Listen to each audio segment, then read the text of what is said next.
So I'm here with Brandon at O'Hare Airport in Chicago, and Brandon was in Tokyo at the time of the earthquake, if I understand correctly.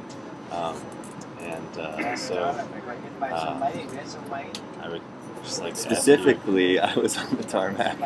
He was Narita Airport. He was on the tarmac in an airplane while the earthquake happened, and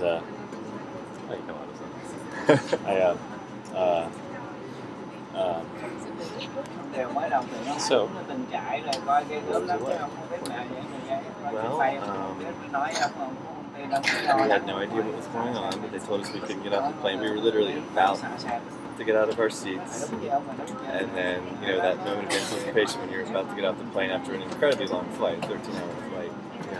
And then the captain came out. He was like, "This is your captain," and he's speaking kind of a thick accent, and he's like, "Please take your seats. We must wait for an earthquake."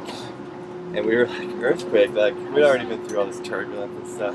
We didn't feel anything, so we sat back down, and then we felt something. The second, which apparently wasn't the 9.0 or whatever, there was another one after that we felt really big. The 9.2 or whatever had already happened at that point. Yeah, or well, like, yeah, it might have been right after we landed while we were taxiing, but it was, yeah. So, we shook and shimmied just like turbulence in the air, So, and then it stopped, and then we looked out the window of the plane, and we saw all these people out on the tarmac, like hordes of people. We realized they're evacuating the airport. Yeah. So get up here for the audio. We're like, okay, so if they're evacuating the airport, does that mean we can't go into the airport? And indeed, it did mean that. So we had to stay in the plane, and they assured us that. For how long? We stayed on the plane for another 7 hours. Oh, lovely. After a 13-hour flight. 13-hour flight, nice. So I kept playing computer chess. I finally beat the hard level after beating easy and moderate. And then and they brought us water, and they were all out of food. They found these weird bagels in these bags. They brought those out in these JAL bags, but everybody was just really depressed. Nobody freaked out or anything.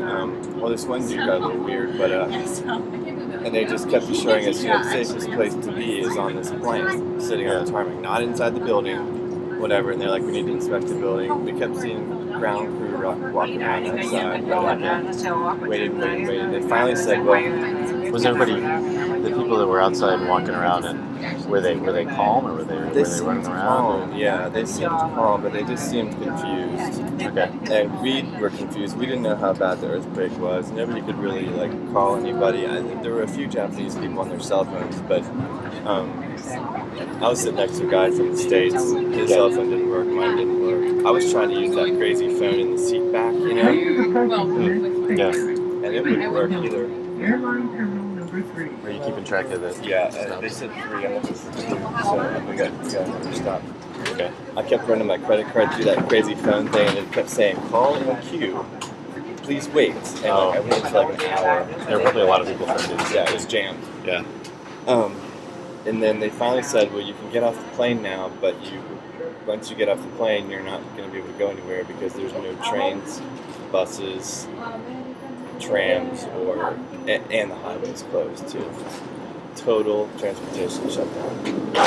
So, did they let you off into the airport, on the usual ramp? Or did they give you a stairs down to the tarmac? No, they let us go in like you normally would, Okay. But it was really quiet because I think we were the only plane sitting on the tarmac, maybe. Yeah.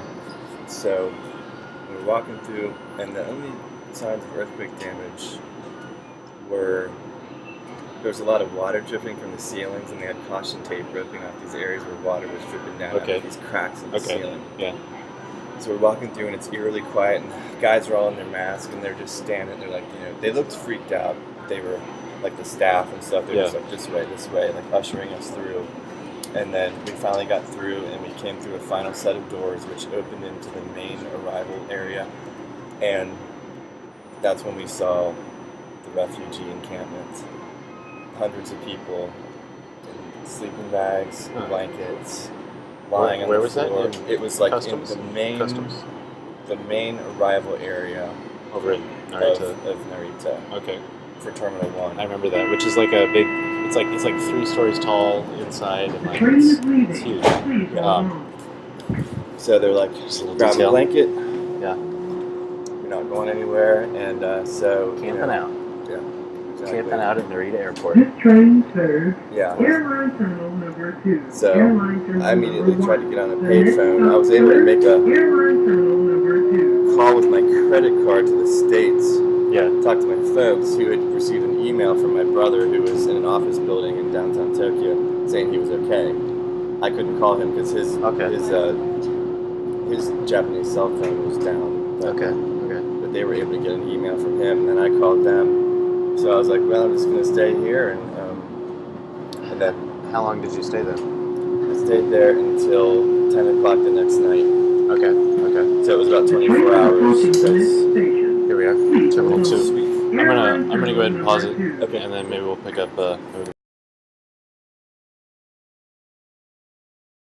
as well, walking and everything. So, Okay. so back with Brendan. About 5 minutes later, he's got a connecting flight, so we're doing this. We're doing this kind of quick on the way to security and stuff.